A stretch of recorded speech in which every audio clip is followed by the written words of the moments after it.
Good morning, everybody.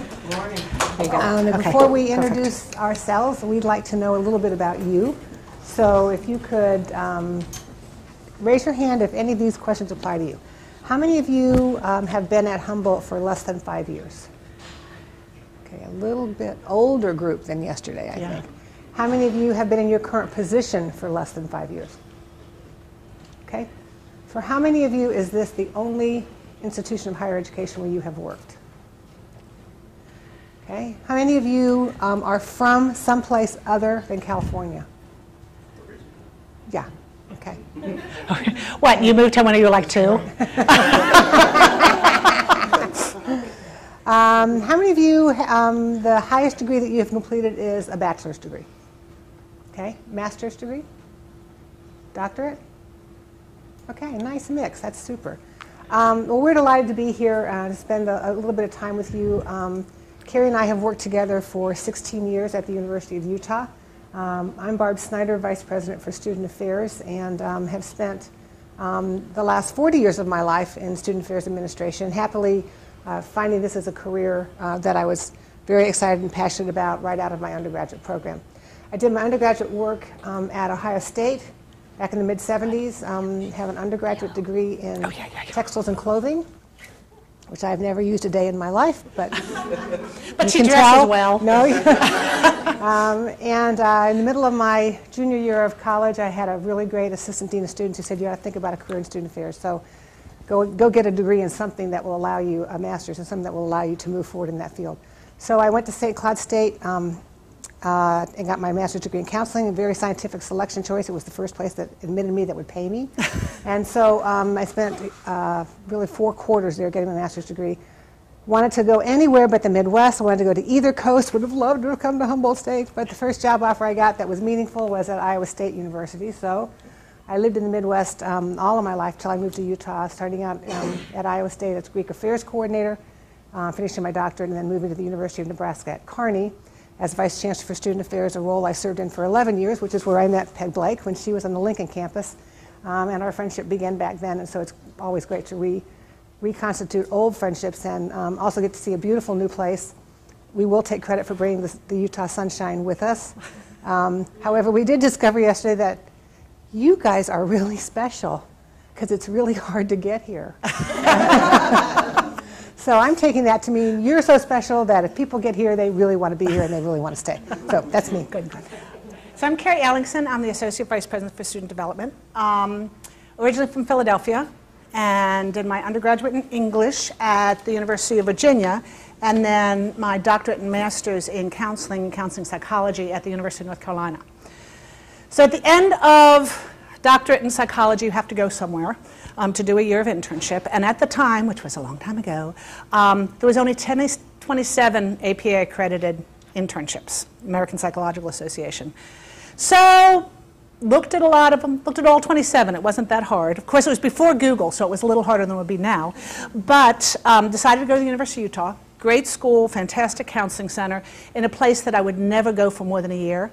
So I went there in 1987, and way leads on to way, and I'm still here. I was director of the counseling center for several years, had been interim AVP when Barb came in, and then she said, I think I want you in this position, even though I loved being. Anybody in the counseling center here? Oh, what offices do we have? Yeah, good. Just shout them out. Where are people from? Financial aid? Disability? Student government. Okay. Upward Bound, Benyon Center. What?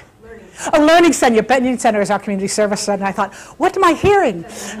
Where else? Okay, housing. Health Center. Health. Okay. Good. Native American Studies. Yes. Okay. So counseling center for many years, and have been the Associate Vice President for Student Development since Barb got here for the last 16 years.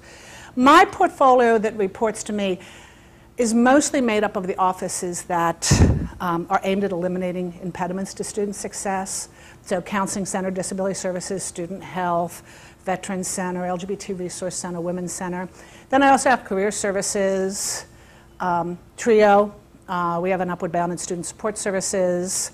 Something I forgot. Oh, our Community Service Center. So I've actually got the best group of offices. Sorry, rest of you. But I love my offices. For the most part, people are just happy that we exist. Other offices do great jobs, but people are always, like, who's financial aid? Financial aid works so hard, but most people, you only hear from them when they haven't gotten exactly what they wanted. In fact, for a while, we had a pretty steady stream of financial aid bringing people up to the counseling center. Luckily, that seems to have died down. So what I'm going to talk about is the history of student affairs and history of higher education. As Barbara said, I'm really, in my next life, I think I'll be a historian, maybe an archaeologist. But I love history. And the history of our profession is fascinating. And most people don't know much about it, how higher ed came to be in the first place, and how student affairs in particular started. So this is what we're going to talk about, kind of overview of the history. Barb will talk about philosophical frameworks and then some models of how we practice what we do. So here's Raphael's picture of Socrates and Plato. Higher education in some form, higher learning, has been around for a long time. Okay. But when we're talking about the 4th century BC, we're really talking about a status symbol. The elite getting to sit around and talk about philosophical ideas. It wasn't about educating the masses. It was something for the rich men of Athens to do. Where do you think the first higher education institutions actually rose up? Any idea? People think Europe. In fact, people think, what do most people think when you think old higher education? England. Oxford and Cambridge were really late to the table. First ones were in the Middle East, 6th, 7th century. The first degree granting institution, 859. In the University Al Quran in Fez, Morocco, was giving degrees in these fields, medicine, philosophy, theology, science, in 859. So higher education, not just as an ideal, but something that actually is tangible, has been around for quite a while. Notice Europe is still not in the game. We tend to have a Eurocentric way of thinking.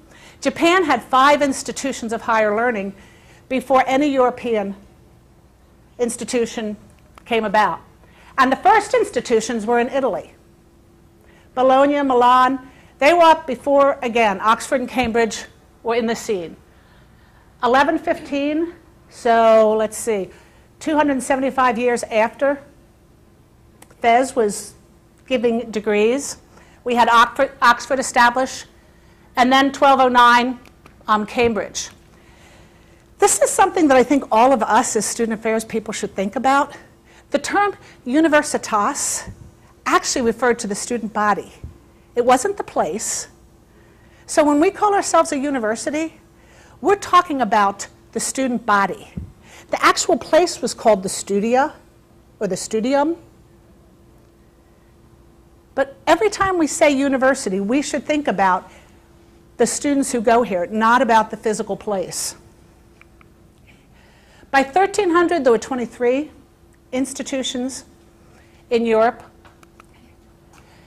But there was a change in the 19th century, and we'll talk a little bit more about this later, that the universities were no longer just sort of these elite places, although they were still fairly elite, but they were springing up locally.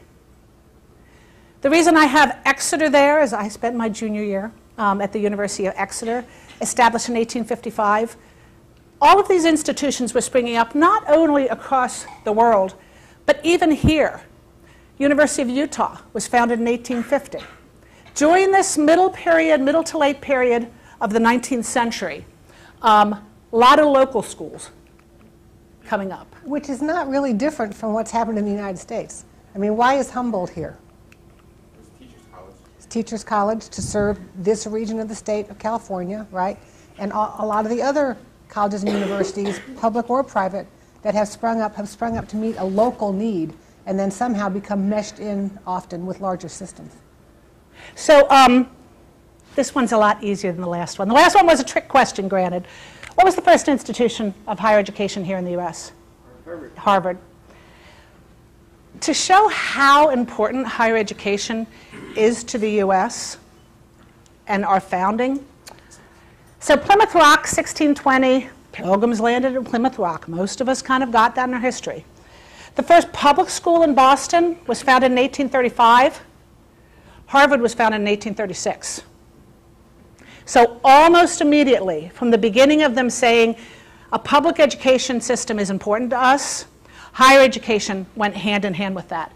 Of course, at that time, what were people being trained in? Yes, it was all about theology. And for the people who weren't being trained to go into the clergy, they were being trained, and this was also with public education, they were being trained so they could read the Bible. Okay. It was not necessarily for broad learning, so we could become, well, I guess it was I suppose you can become better people if you're reading the Bible, but it was specifically about religion. All the Ivy League schools, until 1750, most of the institutions that were being found here were what we call the Ivy schools. Yale, Princeton, William and Mary, Dartmouth, Harvard. But between 1865 and 1914, and Humboldt's 1913, right? So it's part of this group. Immigrants were coming to the U.S. There was a really system of reform. We were moving from theology, which I'll talk a little bit more about, to science, to agriculture, to what at the time was technology and mechanics, and away from purely religion. And the system that we have today in place are due to three major changes: curriculum, what we're teaching and how we're teaching, student body, and then instruction. Sometimes it gets very, there we go. Okay, so you can see the change away from theology. Until 1700, 70% of those trained at Harvard were clergy. By the end of the next century, down to 45%. And once we get to 1900, it was only 10%. And right now, it's a lot lower than that. Important thing to know, and those of you who have any background in formal student affairs education know the Moral Land Grant Act, 1862, the middle of the Civil War, was to donate public lands to several states and territories which may provide colleges for the benefit of agriculture and mechanic arts. We're no longer training clergy. We're training farmers to increase their yield. We're training for the industrial age, for the barons of industry. We're moving who we're training or why we're training them. Okay? Because of this, there was a huge expansion of schools. You can see there were 23 in 1800. 90 years later, by 1890, there were 821 colleges or universities in the US. There's only so many clergy we need, but once you open up who we're training, we need lots and lots and lots of colleges.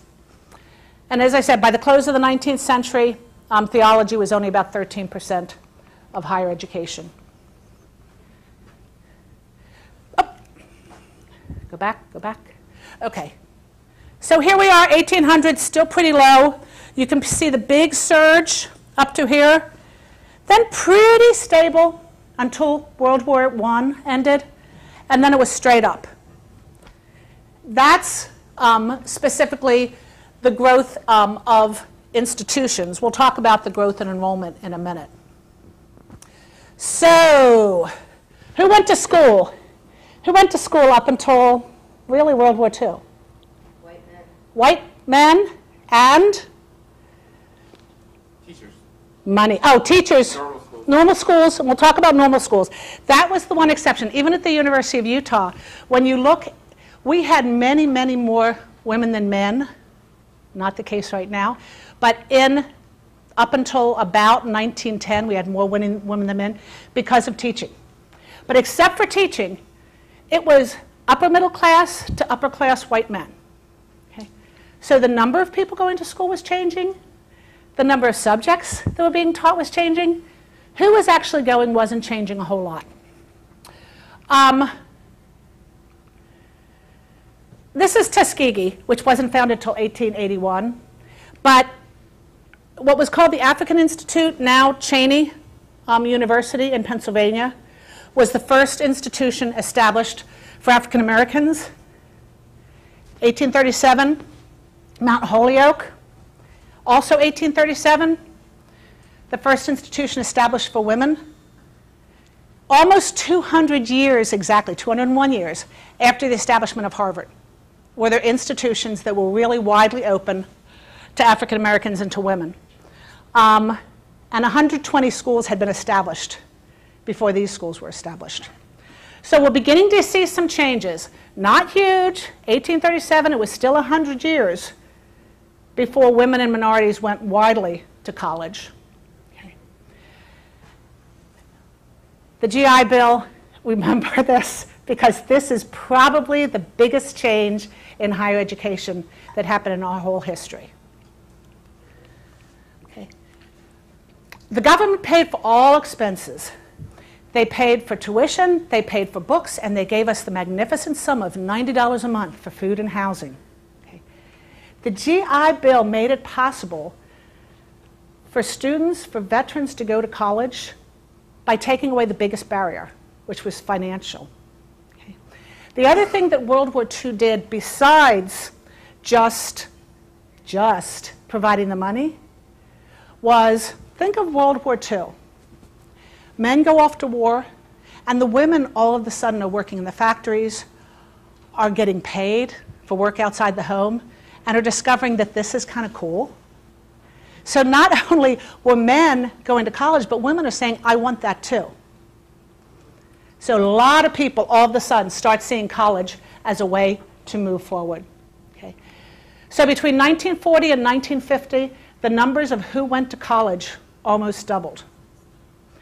The other thing that the GI Bill did, and this time, not only increased the number of schools, but it really was the birth of the community college system.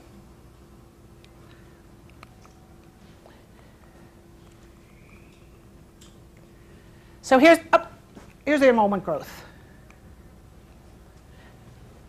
Again, you can see somewhat stable, went up, but then after the war between 1940 and 1960, and then you can see it just continues up.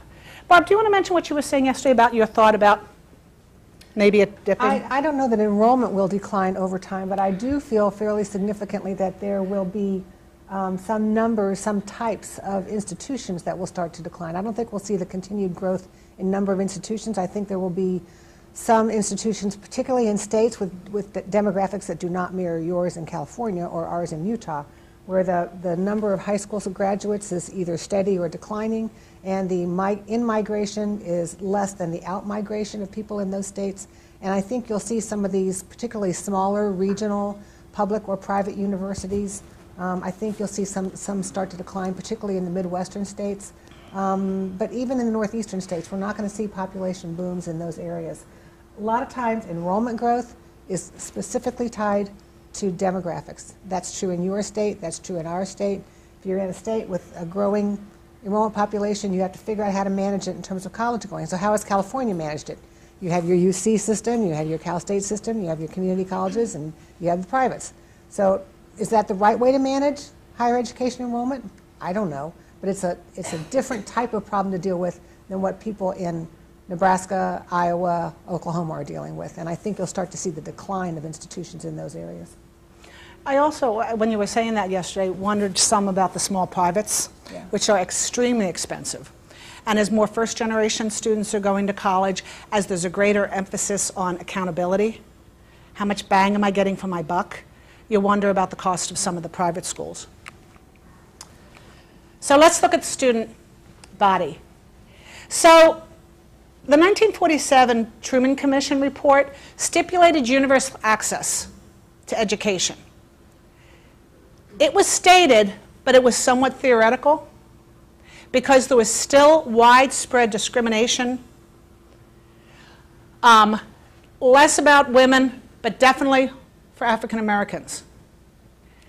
You can access higher education only if you're admitted, and there was serious issues of admissions, particularly in certain parts of the country, like the South. The 1960s forced this issue. So this is James Meredith being escorted by federal marshals into the University of Mississippi. James Meredith was an activist. He was actually 29 when he applied to the University of Mississippi, had been in the Air Force. Following President Kennedy's inauguration speech, 1961, said, now's the time, I'm going to do this. Applied to the University of Mississippi, was rejected twice, took it to the Supreme Court, won, was admitted. When he was escorted by federal marshals to first day to register, the governor of Mississippi was actually standing on the steps, kind of saying, you shall not pass. Townspeople in Oxford, Mississippi rose up and said, you shall not pass. In the first month he was there, 300 citizens were arrested. There was over 200 people injured, 2 people killed during this time. You think of the bravery of the people who forced these issues. He graduated, got his degree from Mississippi, went on, but the whole time he was there, one of the things that always gets me, above his dorm, people would 24 hours a day, or at least every time he was in there, bounce a basketball in the room above his head, every night. And the federal marshals had to stay there most of the time he was enrolled. But because of acts like this, people changed. Well, I shouldn't say people changed. Institutions needed to change. Growth, and I'm sorry this isn't really clear, but this is the growth of enrollment in the 10 years, 1994 to 2005, and at least in Utah from 2005 to now. Our changes have just gone like this. This is the white student population. Growth a little bit, but still pretty steady. For those of you in the back, can you guess what this one is? Peter. Yes. The black is Asian American. The red is African American. This is American Indian. So the growth is going up somewhat, but it's the racial and ethnic groups that are getting much higher. I hesitate these days to say minorities because in a lot of places that's becoming a term that has no meaning. In the Salt Lake City School District, which this fall was 58% non-white, there are some schools where the non-white population is up to 85%, and at the top of the chart it still says minorities. It kind of makes me laugh. It's kind of it's a term that has no meaning. And then the change in how we instruct. Technology, as you know, permeates everything. We sat around and waited while we got this laptop to be able to do a presentation. And our students come in expecting technology to be part of what we do. The first online university was accredited in '91. Estimates are now, and this is true at the University of Utah, at least 1 in 10 students take at least one online course. What? It's far higher than that at Utah. Yeah. And you'll see later, the estimates are that 1 in 10 is getting an online degree. There you go. Barb and I were presenting on Wednesday to a group of orientation leaders. And one of the questions they asked was, and she looked like a fairly traditional student, and clearly thought we were going to have one answer to this question. And she said, I hear that we're going to begin moving towards some all-online degree programs at the University of Utah, and we already have. She's a little late because we've already got at least one. What do you think about that? And while for the two of us who were fairly traditional, I mean, not fairly traditional, absolutely traditional in how we went to school, it was fall, spring, fall, spring, fall, spring, fall, spring, worked in the summers, were involved, worked, maybe I had a student job during the year, but it gave lots of times. Our main role was being a student and being involved. That's not the reality for people now. The University of Utah, we have a very high percentage of students who are older, who are married, who have kids, who are working 30, 40 hours a week. Being a student is just one of the many hats they wear. And while part of us, I should say at least part of me thinks, oh, I wish you could do it the way I did, that's not the reality of their life. So for many students, online degrees is the way for them to move forward. And for us to say there's one right way of being a college student is kind of denying the reality of many people's existence. And the other thing is it makes higher education accessible to many people. And faculty is moving from, you've probably heard this term, the sage on the stage to the guide on the side. Increase in we're having a lot of increase at the University of Utah in hybrid classes, where there's still the connection, but there's a lot of stuff that goes on offline. And for me, and I mentioned this to the group yesterday, a lot of this is about being able to recognize not only the values of those degree programs, but to honestly value them. I have a tendency to think that in person, I'm having a much better experience, and maybe that I call myself more educated by having a PhD, where I actually went to class and sat in class. What makes that a better degree than somebody who did it online? So for me, it's also finding a way to not only give lip service to this, but really say these people are getting a good, strong degree, especially in the accredited programs. We have one of our AVP who got his doctorate. We could not have a better colleague who's better at what he does, but he got his doctorate online. He's just as much a PhD as I am. That's for us to change the way we're thinking, because more and more of our students are going to be getting their degrees through this way. Can I ask a question? Sure. And maybe it's a little philosophical. Going back to one of the first terms you used, universitas, where you talk about the student body, and then you look at instructional media where it's not, and you lose that sense of it. You can lose the sense of it, but also think about how some of these online courses are done. There is a student body. They built in chats with each other. They'll put out an article and say, part of your grading is how you discuss this as a group. So it's not a face-to-face. You've got to admit, a lot of our students are much more comfortable in that setting. And sometimes students who would never have said a word in class will thrive in that setting. So there's still a student body. You just may not see them. But a lot of those classes are not just read this article, take a test, move on to the next class. There's actual discussion and interaction. And those are the strongest classes. But that's a really good question. And I think that's where, for me personally, I have to change how I envision what makes college college. So in the beginning, back in 1640, when Henry Dunster was the president of Harvard, he was everything. He was the moral compass. He was the dean of students. He was the faculty. There were 100 students when Harvard first started.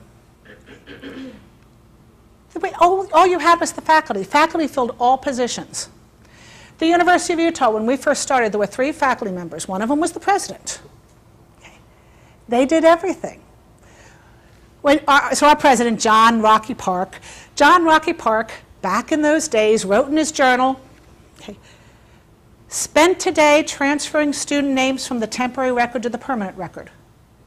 He was our registrar. We also had one of those 3 faculty who taught Greek, bookkeeping, and something else. Might have been like biology or something. They had to do everything. That couldn't be sustained very long. But faculty served all purposes. It was very similar to the English system, where the faculty were also tutors. They lived in the hall, so they were our first hall directors. They did a little bit of everything. Okay? LeBaron Russell Riggs, who was kind of seen as the beginning of student affairs, he had been a faculty member, one of the deans at Harvard, and was appointed as what was called the Dean of Men to take away advising and disciplinary. Up till that point, the president was still the disciplinarian at Harvard. And one of the students wrote, Of President Eliot, I saw very little, but about Dean Briggs, there could be no doubt. He was humane, he was intimate, personal, vastly gentle, and kind.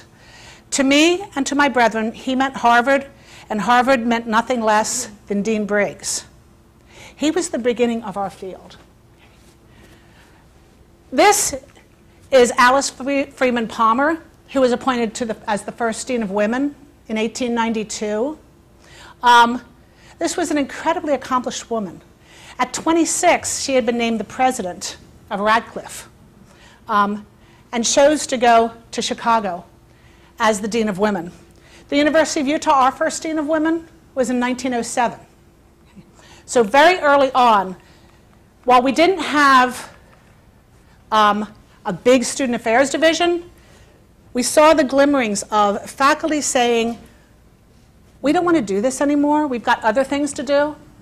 Stanley Coulter, the Dean of Science at Purdue, wrote, when the Board of Trustees appointed me Dean of Men, I wrote them back respectfully and asked them to give me the duties of the Dean of Men. They wrote back that they didn't know, but when I found out, I should let them know. So our field was really just started on a wing and a prayer.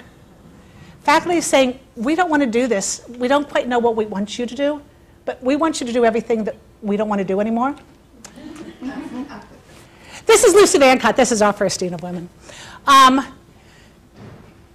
In the late 19th century, a lot of faculty, it kind of started from a movement out of Germany, but faculty began to say, we love our area.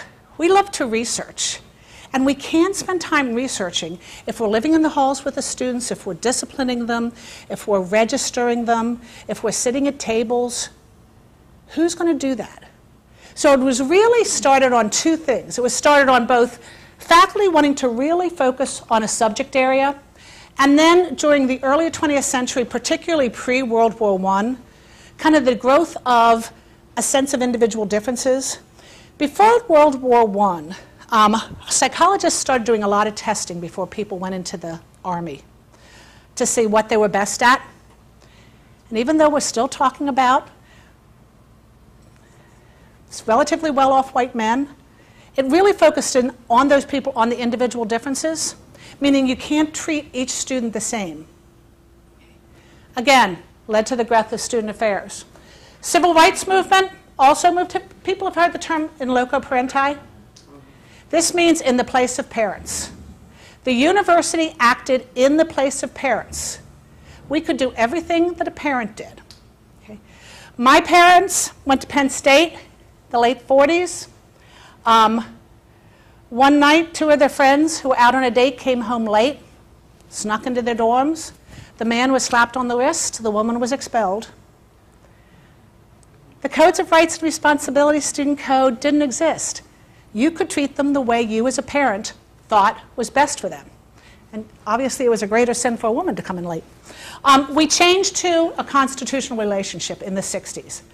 The women's movement, civil rights movement, the change of, okay, this is what I agreed to do as an institution, this is what you agreed to do as a student. Let's abide by those. Parents were pretty much left out of the picture. Okay. It was very much of a hard line. In fact, when I started in the field, when Barb started in the field, that's where it was. You did not contact parents. It began a little bit to move with drug and alcohol issues. I remember the first time we had a discussion of University of Delaware, which was contacting parents when there was an alcohol violation. And what did we think about that? Now parents are more of a partner. There's no way you can do your job and not have interaction with parents. For good or for bad. But parents can be a partner to us. Yeah, in fact, if you look at, and part of our conversation this morning is around the evolution of the profession. So this issue of what our relationship is with students is probably one of the best examples of how our world has changed. So we went from being able to pretty much tell students, here's how you're going to do things, to having legislation that protected their rights, particularly their privacy rights, so that we wouldn't tell parents. In fact, we want to fall on our sword over a FERPA violation, and we tell the parents, no, we don't care if you're paying for college. You don't get to know this about your student. To a situation now where students give away that information all the time. All the stuff we work so hard to protect from people knowing about them, They protest on Facebook and Twitter regularly. So it's impossible for us not to change that notion of how we're going to relate with the student and with the parent when social media has taken over such a whole, and the communication patterns with parents has taken on such a huge difference. In fact, Kari was reading a study the other day about students who do study abroad, students that we send from here to go somewhere else. How many times a day do you think on average they interact with their families back in the States? 3 times a day. 3 times a day. Having a great experience over there, are you? Well, gee, I'm glad to hear about it. So well, and one of the things, craziness. one of the things the article was saying is, as a result of this, they weren't learning to solve problems on their own. They were always getting advice from their parents about how to deal with the problems. And when you're living in another country, you have both a great time and things come up. So those coping skills that sometimes you have to put into place, you know, many of you, certainly Barb and I, we called home once a week. There was a phone at the end of the residence hall. You called on Sunday because it was cheapest, and then you kept it to 5 minutes because you had a line behind you, so that all the problems that you had during the week, you solved. And if you missed your turn in line, you didn't call till the following week. That's That was right. kind of the way it was. What are you doing calling on a Tuesday? Too expensive. Now our students constantly, right out of class, are calling saying, here's my problem, and the parents are troubleshooting for them. So this relationship is a plus and a minus, but we can't ignore it.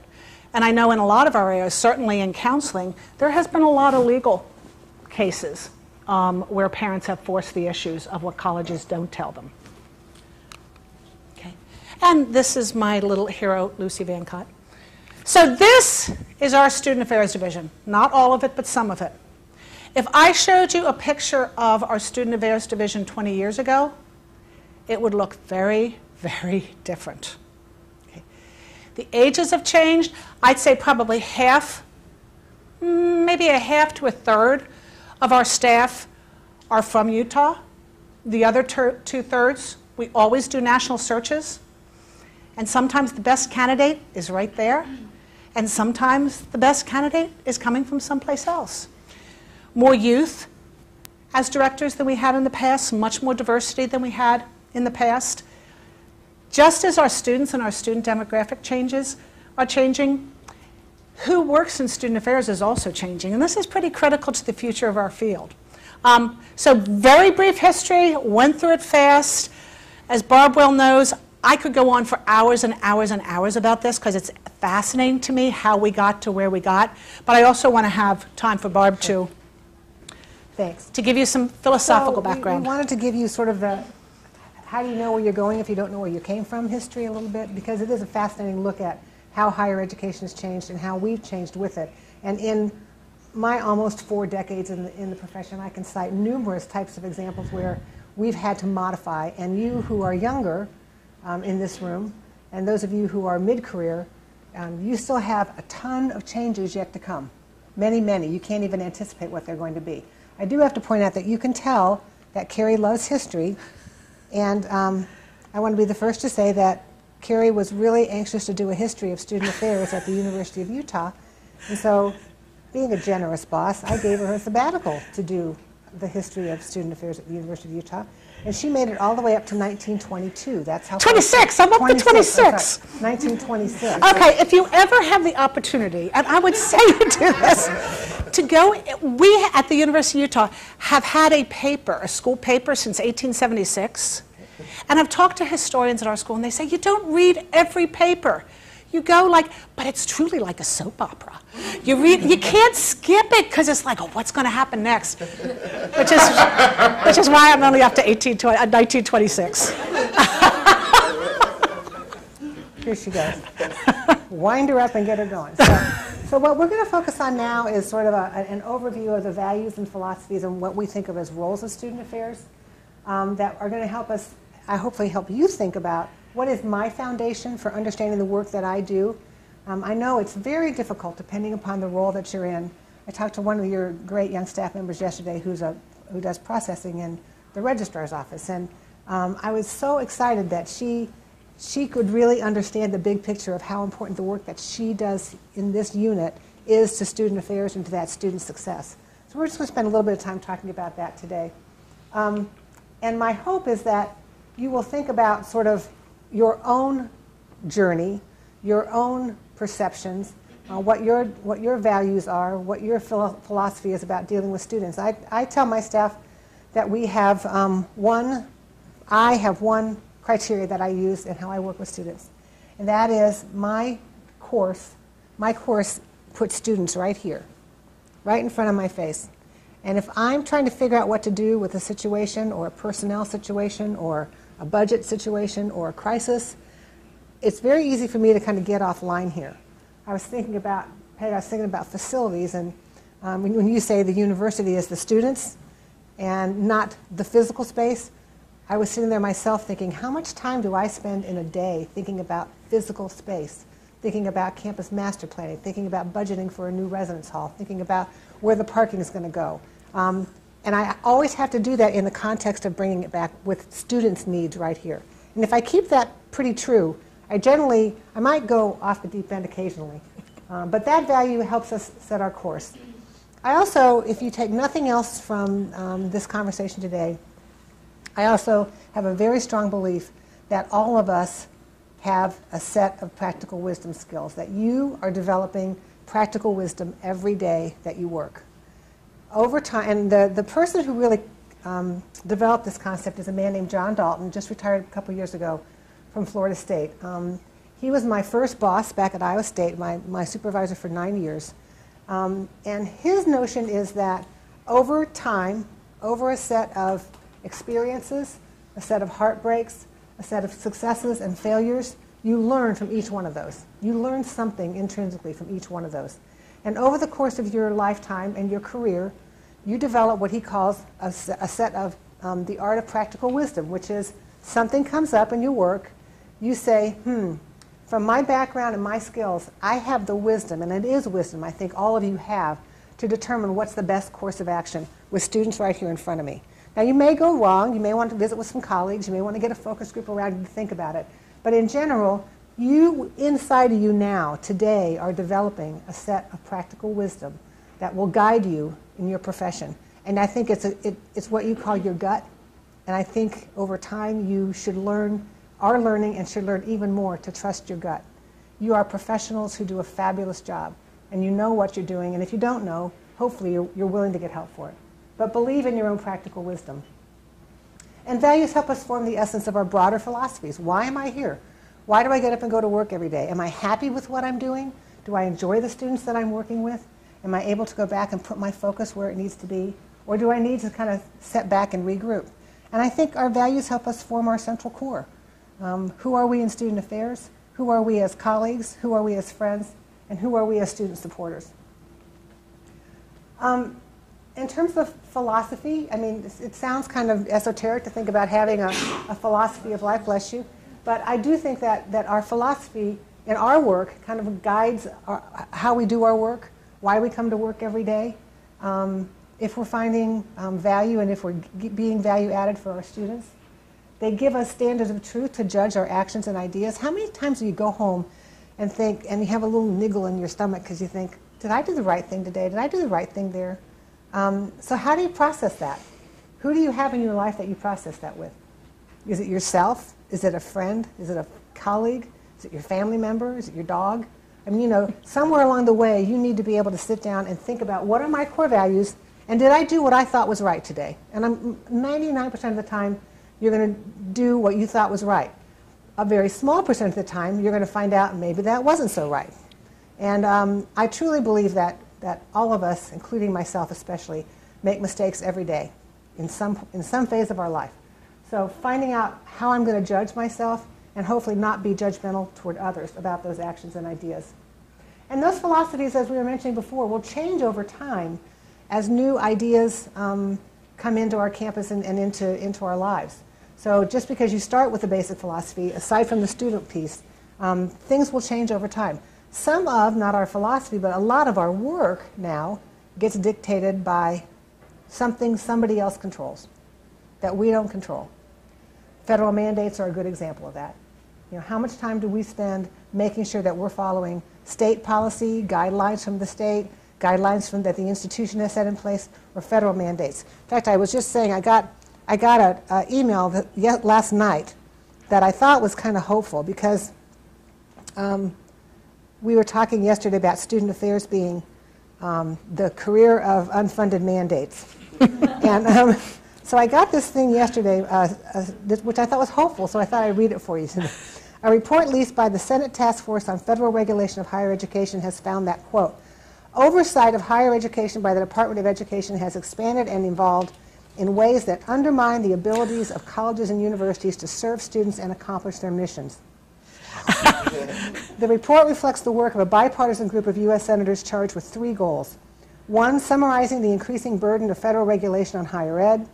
2, identifying regulations of particular concern to institutions of higher education, explaining why they are problematic and recommending changes to ameliorate them. And 3, offering long-term process improvements that would minimize similar concerns about federal regulations in the future. Now, I'm not a person who has a lot of faith in the federal government, but this is about one of the best things I've heard in a little while. Because we do spend a lot of our time with things out of our control, no matter how esoteric we want to be about our philosophies. But hopefully, those are the kinds of things that can change over time as well, so that we can really do the work that we know how to do best. So here are my core beliefs that I want to leave you with. First of all, you are all educators. We are all educators. We don't need to think of ourselves. I think there's, on college campuses, particularly in universities, not so much at smaller teaching campuses. And I know Humboldt is very largely a teaching campus as well, much more than a Research One university. But we sort of get into this mix of that's administration, and the students think of that's administration, and this is the faculty. But the reality is that we are all educators. Everything that we do with students is about education, whether it's disciplining them in a residence hall, dealing with an alcohol violation, doing a service learning program, helping them learn how to manage stress. All of that is being an educator.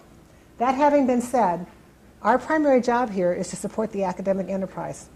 And it's never been more true with all the affordability and accountability measures that we're being required to look at and evaluate ourselves by. We are all, in the state of Utah, we have number one priority for the state. And we're the flagship institution, so that becomes our president's number 1 priority. And that priority, whether we like it or not, is completion. And we can talk about all the things that we know we do to help students be successful in completing their degrees. But that's the measure by which we are going to be evaluated. And so that's the measure that we use. Now, we can use a lot of other metrics, assess a lot of other programs and services and support areas. And do we have enough people at the counseling center? Do we have enough people dealing with sexual assault and violence? Do we have enough RAs in the residence hall who don't know how to effectively manage all these crazy students who are coming to them these days? Whatever that may be, however we deploy the resources. But the fact that we have to support the academic enterprise has to be paramount.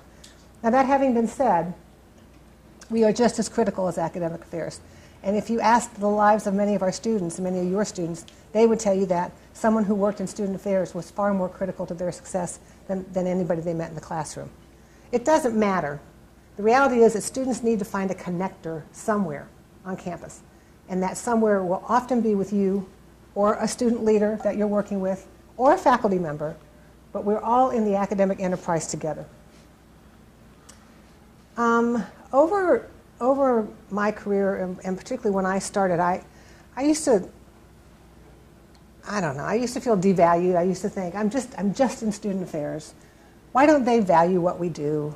You know, I kind of got over that about 30 years ago. You know, if we take ourselves seriously in our profession, and we are a profession, you know, we're an evolving profession. You can't, if you look at the history, you can see that student affairs is a very recent part of higher education. The real development of all the specialized services that all of you do is relatively young in the great history of higher education. But it is evolving. It is more important now than ever. Our students need our support and assistance now, even more than they ever have. But don't worry. Don't sit around wasting your time worrying about, do I matter? Am I important? You know, the faculty doesn't take us seriously. Take yourselves seriously, and your colleagues will take you seriously. Respect the work that you do. Respect the way you treat yourself. Take care of yourself. and the other kinds of respect will follow. Collaboration is absolutely critical, and we're going to be talking about this later today with Peg's leadership team as well. We cannot do this work in a vacuum, and I like to tell my young graduate students when I teach in the fall that if there's one bit of advice I can give each of you, it is to build collaborative relationships in ways that allow you to have a reservoir of goodwill with the people that you work with and the students that you serve. And if you're able to do that and have a reservoir of goodwill built up, then when you make a mistake, which we all do every day, there'll be people there who will have your back, who will say, I know that person, and I know that that's not what she intended, or he didn't really mean to have that happen in that way. What can we do to help that person be successful? On the other hand, I see employees, I'll pick on the University of Utah, I see employees regularly who, when they make a mistake, people are just ready to pounce on them and just say, well, I don't trust that person anyway, or I don't like that person anyway, and in many instances it's very problematic. So do what you can to build a reservoir of goodwill around your colleagues, because you're not going to be able to do the work without being collaborative. It's absolutely critical. So we're teachers, right? I said we're all educators. So what are the skills and knowledge that you have to have? So active, cooperative, and collaborative learning. We try in our division to reward people who collaborate across departments. And we try to open the door for that collaboration to take place by taking off any silo that we can. So if you're in a certain office and you think of an idea and you want to collaborate with someone in another office of student affairs, or another office in academic affairs, or another office in facilities and planning, you have a green light to go talk to those folks. You don't have to get permission from anybody. If we find out that you had a conversation, we're not going to say, you didn't run that through me first. We try to create a non-siloed environment so that true collaboration and active learning then for students can occur. Facilitating groups with outstanding. I'm going to go through these a little bit quickly because I want to get to some of the conversation toward the end. Leading discussion and dialogue, being able and willing to step up and lead a difficult discussion is an amazing skill that I hope all of you are developing. It's one of the key pieces of practical wisdom that you can have, because our students are not developing these skills. We've spent a lot of time, Kari and I have, talking about what is happening with the stress that students have who are coming in. The numbers are staggering. The numbers are frightening. The same students that you're seeing, that we're seeing, who are coming in high levels of stress, a fair amount of dysfunction in their lives, much more medicated. The severity of who we're seeing in our counseling center is significant. So when we think about why is that happening, well, we have a couple of ideas, of course. One of them is a sense of very compressed childhood, where students have been programmed and stressed by family expectations for a long time. Some of our students are actively supporting their families, having to work from a very young age in order to provide family essentials for their family. Some of our students are just coming in the door without having any communication skills, because their idea of communicating for most of their lives now has been online, for most of their high school years online. And so we ask our students at the U, how many of you are lonely? And about 3/4 say they're lonely. But then we ask them, how many of you are able to make friends easily? And about the same number says, I can make friends easily. The bottom line is they think they're making friendships, but they're still very lonely. So there's a real disconnect in terms of being able to talk about discussion, being able to engage students in dialogue. That's a real skill. And if you can put energy toward that, I think it'll be helpful for you and for your students. Do you want anything? Good. Okay. Team building, of course. It sounds like a cliche, but team building back in the day that we started in student affairs was something you went and did a workshop on. I did lots of them when I was young. Now I think more of it is, who do I want to have around the table to talk about a really difficult issue that will allow me to probably come up with the best outcome? So who is it in your sphere? Who is it that you could broaden in your sphere to take an issue, talk about it, and come out with the best outcome? And then, of course, teaching multicultural populations. We are in a white state, a predominantly white state, that is changing dramatically. Kari mentioned the disproportion of students from underrepresented groups in Salt Lake City schools, which are our primary feeder area. We have something like 120 languages spoken in Salt Lake City homes as the primary language. If you looked at all the growth that she saw in student populations, that's where we are. That's not just a national average, and it's almost all students of color. So we can't sit back now and say, what are they doing, meaning the schools and families, to prepare students to come to us? The answer, I think, has to be, what are we doing to prepare ourselves? And that's really a focus that we've had at the university.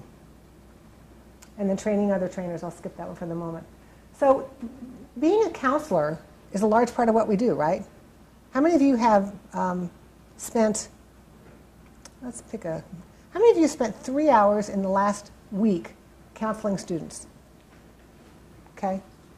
So all of us at some capacity, maybe not our folks in the president's office, and maybe you do too, but most of us spend time really dealing one-on-one with students at some point, even less as you kind of move up the administrative ladder, but we do too. We do as well.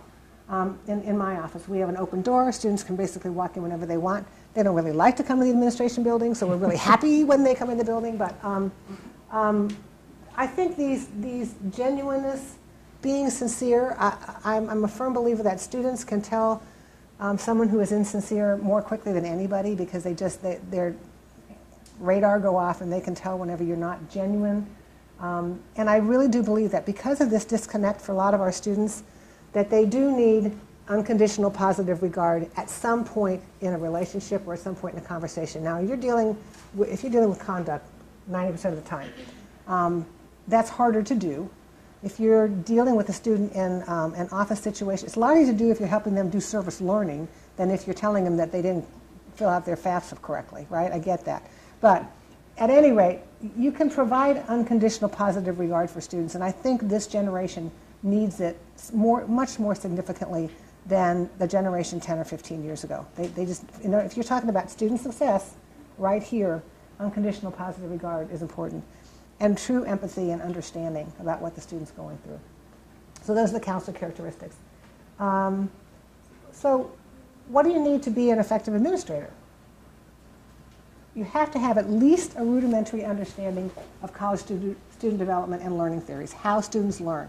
I know all of you are happily engaged in assessment activities, talking about how are we measuring what students get out of their relationships with our office or contact with our office, or at least you're counting students as they come in the door. But at any rate, I think that it's absolutely essential that we do spend more time and attention and energy. That's certainly what's happening on the national scene in student affairs, with talking about how do students learn and what kind of learning opportunities for the whole student are we engaged in. Whether on our campus that's taking the place that's taking the form of student success programs, of course cohort programs that you were all doing, undergraduate research, service learning. There's a lot of those types of opportunities, but they do have measurable impacts on the way students learn in learning theory. The graduate school, most of them kind of work their way up the ladder. That is not life for most of our students, and I'm going to suggest it's probably not life for many of your students who are involved in, who have much more complexity in their lives. We try to tell faculty that work is not a four-letter word. Work is actually a part of most of our students' lives, and we see that happening across the country too. So understand who your students are. Understand where they're coming from, what their needs are, what their dreams are, and be able to talk about your student population in cohorts, but also as a measurable piece of the pie. It will help you be more effective in your role, particularly when you're working with faculty. And then goes without saying, but you can get really fouled up in your work if you don't really know what your institution's rules and regulations are. So when a new person comes in the door, we know that the first thing that they're concerned about is whether or not, well, the first thing we're concerned about is, are they going to be operating under the same premise that they did at their former institution? So I also think that many of our institutions' rules and policies and regulations can cause significant stumbling blocks for our students. And so know your own rules and regulations, and also know, are they creating barriers to students being successful? Are there things that we're doing this way that we could be doing a different way? That will bring incredible value added to your students, first of all, but also to your institution. If you can be the creative problem solver that says, I don't care how long we've been doing it this way, it sucks. We ought to be looking at a different model, a different way of figuring out a way for students to be successful. And then, as I mentioned, informal assessment techniques. If there's one growing area in student affairs that's going to have a place, a high-end place on job opportunity in the future, it's going to be assessment. How do you know? How do you measure? How do you evaluate? Our student affairs assessment division now has kind of become a centralized focus for the rest of the campus. We cannot do all the assessment that the campus wants us to do. And that includes faculty, and that includes administrators. And that also includes all of us in student affairs. So if you're looking for a career area, if you have options, you're looking for a career area that's going to be a growth area, look into assessment. There's lots and lots. We have national conferences on it now, regional conferences. It's a great growth area in student affairs. And you know what, let me say this, assessment's fun. I mean, a lot of people... She thinks history is fun. That's right, but people think assessment is hard. You know, what we tend to do in student affairs is add work, and we're not very good at taking away. We just, oh, this is a good program. But we also don't want to spend our time doing things that don't work. And sometimes the only way you know that is by assessing. So assessment really, I want people to demystify assessment and realize it actually is kind of fun. Yeah. That's, okay, my little soapbox. But most people, honestly, you're busy. You know, I got a lot of work to do in a day. I got tons of work to do. Assessment is just an interruption of my work. It doesn't get me anywhere. So I think that's the mindset that we've tried to kind of pull people from. And so we've had varying personalities in our assessment crew. The ones who pull people along graciously are a little better than the ones who hit them over the head and say, you got to do it. But over time, people can start to say, hey, I can see that really helps me do my job more effectively. Or I can see that this really helps, knowing this, having done this assessment, really helps me help students better and more efficiently. So if you think about it in that way. So I'm almost to the answer. So, you know, understanding the basics of creating a helping relationship is an absolutely important skill. And I don't just mean with your peers. I mean with the people that you supervise, your students, the people that supervise you.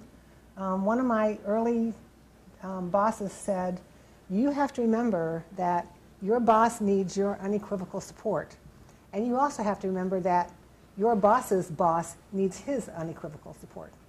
It was kind of a revelation for me to realize that my boss actually had to report to somebody else. Because I was all focused in on that relationship, while I didn't recognize how much that person turned out to be the guy, the practical wisdom dude, had to be responsible to somebody else.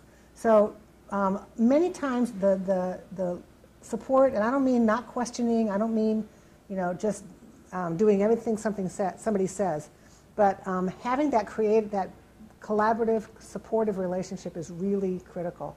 And sometimes you have to sort of put yourself aside and your own thoughts and wishes about what you think can and should happen for the good of somebody else, and that always comes back to you. So understanding how to create a helping relationship. And I think one of the last things that I think students don't know when they come to us, when they come to you, is where do they go for help? Our students, in our surveys of students, they truly believe that we have all the support programs and services in place that are needed. That's not true, because inevitably, you know, this year in the last couple of years, we've opened an LGBT resource center, a veterans resource center, and the population's changing, so we have to evolve with that. But our students really think we have it, we got it going, but we just don't tell students about it the right way. So we're trying to figure out what is it that students need to know and can know when will they hear it, and when will they act on it, as opposed to when do we think it's appropriate to tell them. And what we're learning more and more is that orientation is not the time to tell students very much. So, but how many of us have front-end loaded all this information packing into what students need at orientation? They're just not ready to hear it.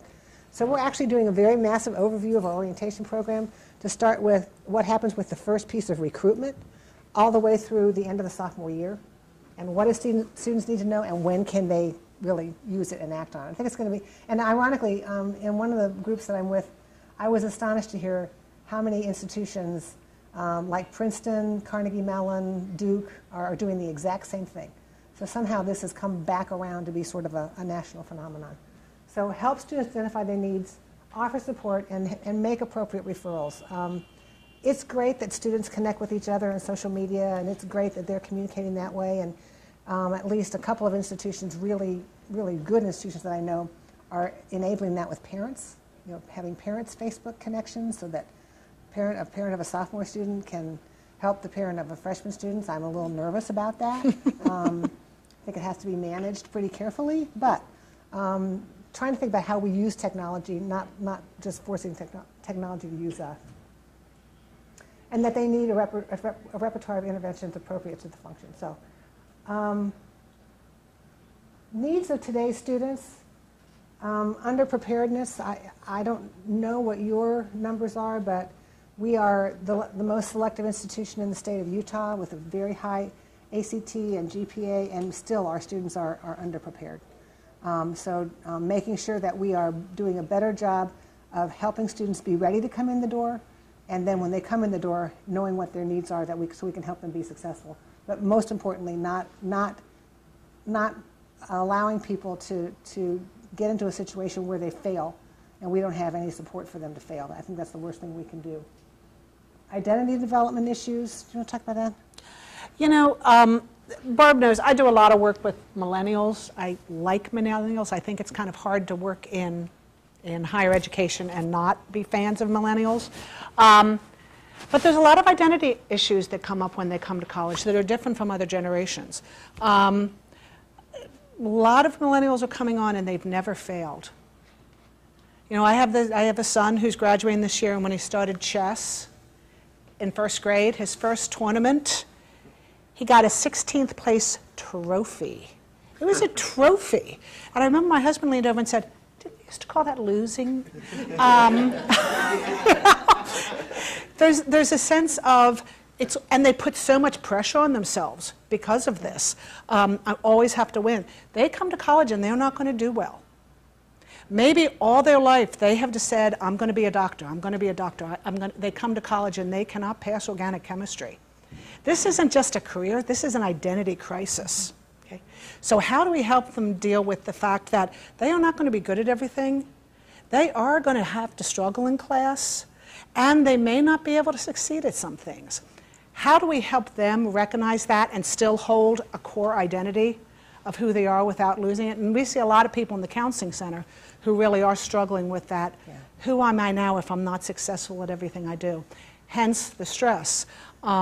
Yeah, another example, we heard from an individual from Michigan State last semester who is really an expert on career services and career placement sorts of things. He was using an example which really hit home for me, and that is, how many pre-med students do we have on our campus? So I'll use our campus. I don't know how many you have, I'm sure you have many. But we have thousands of pre-med majors. I was at a freshman. As a freshman. I was at a scholarship dinner at the President's Home on Wednesday night. Students, all from underrepresented groups, and over half of them pre-med, right?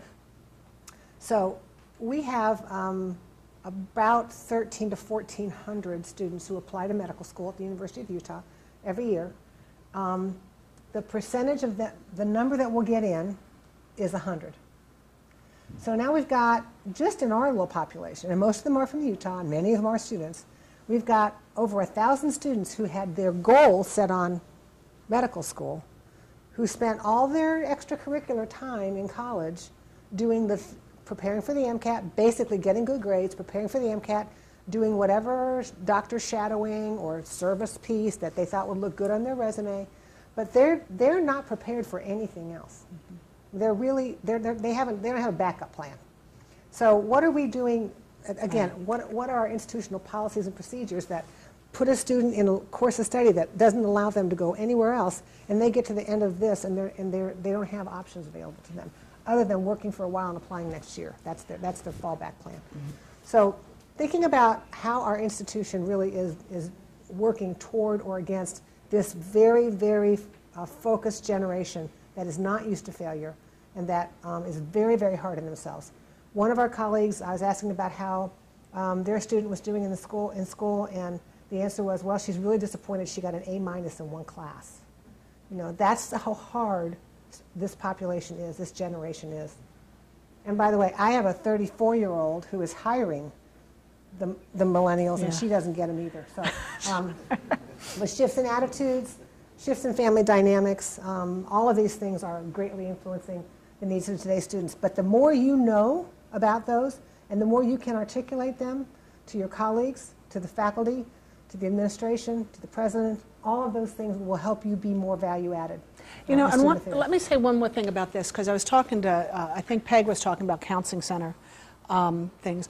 This fall, 16% of appointments at the counseling center resulted in an active suicide intervention plan. We had 10 hospitalizations. Bless you. And, you know, in talking to Peg, the counseling center here is experiencing the same level of stress of students coming in. In fact, in the fall, and we're a campus of 32,000, our president sent out a campus-wide email saying our students are undergoing a lot of stress.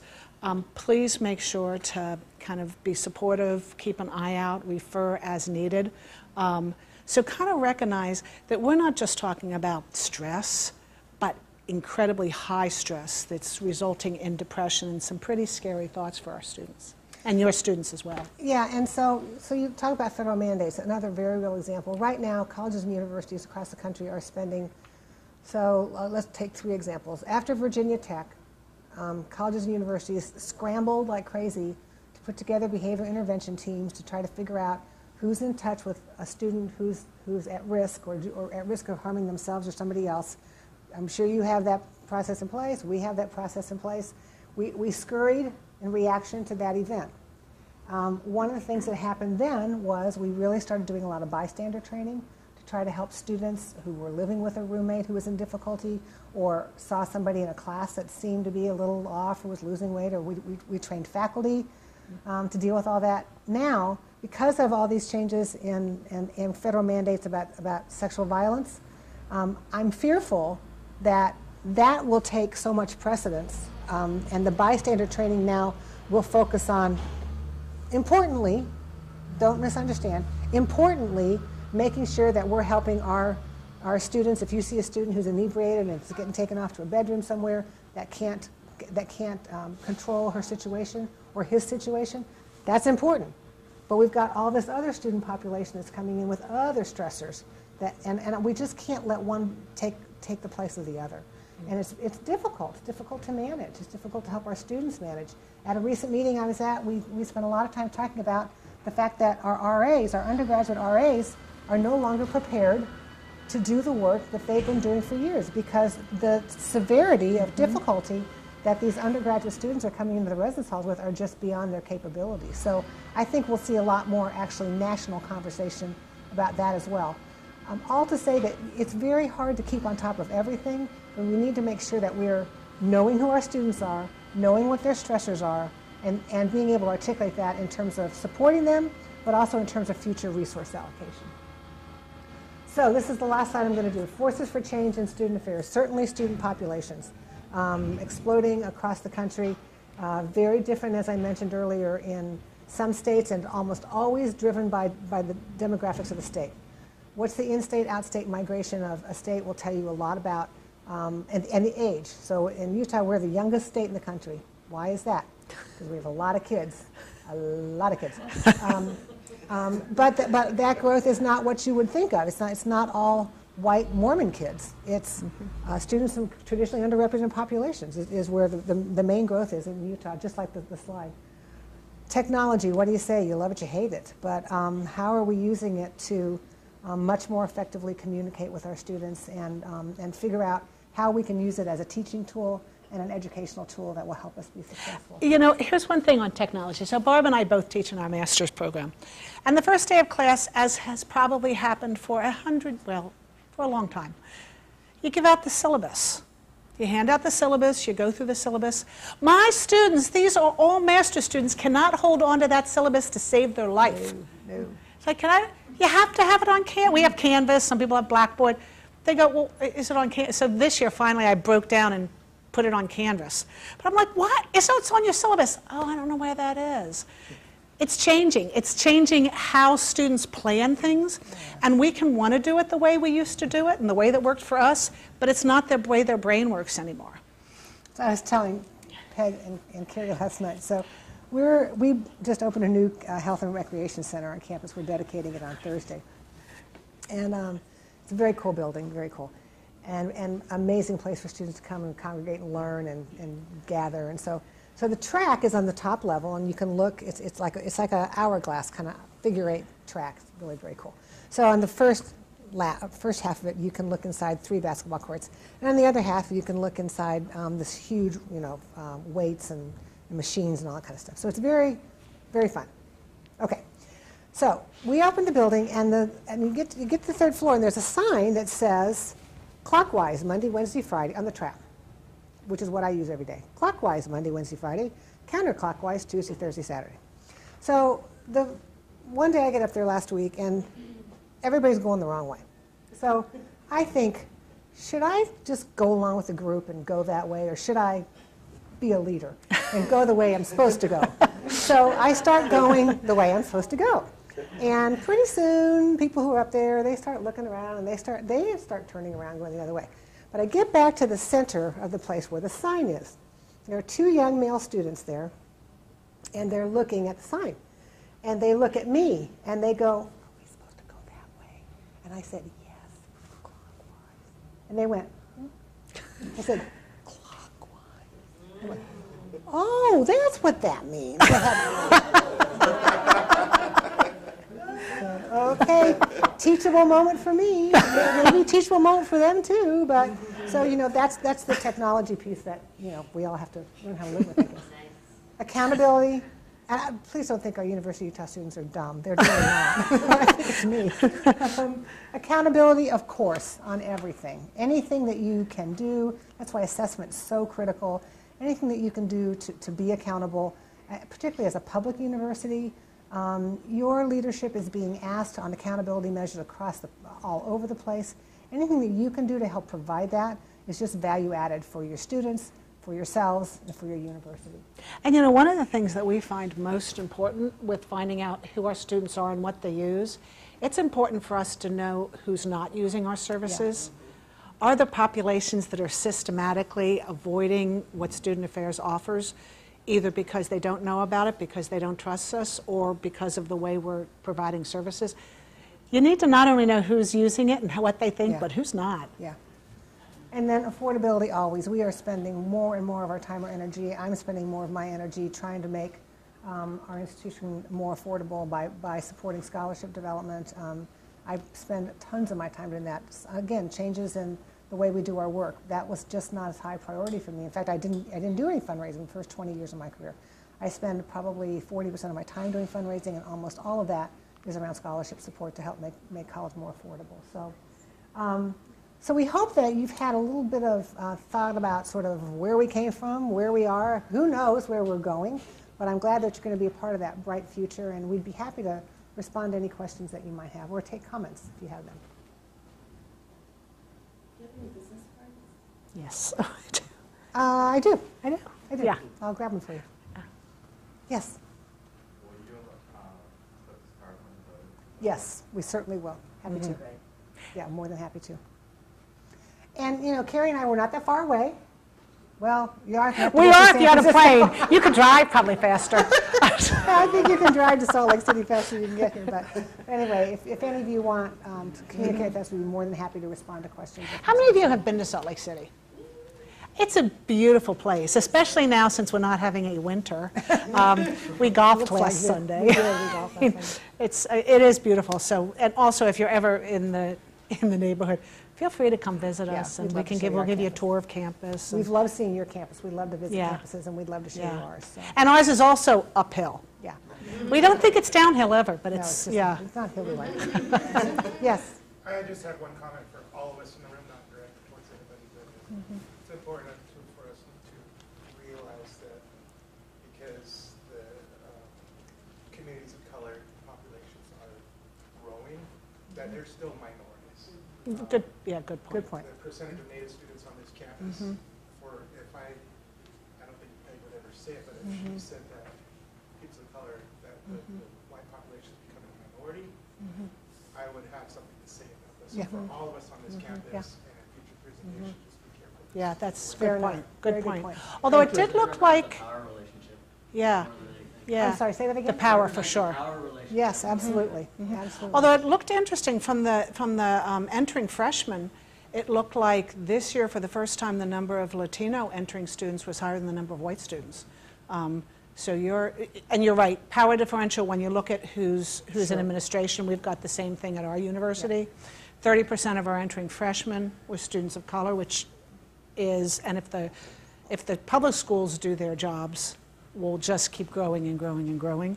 But who has the power right now is very different. So thank you, that's an important point. Absolutely, thank you. Yeah. Thank you for spending your time with us this morning, and I know Friday morning you're about ready to think about a weekend, so thanks for taking the time to be with us. We appreciate it.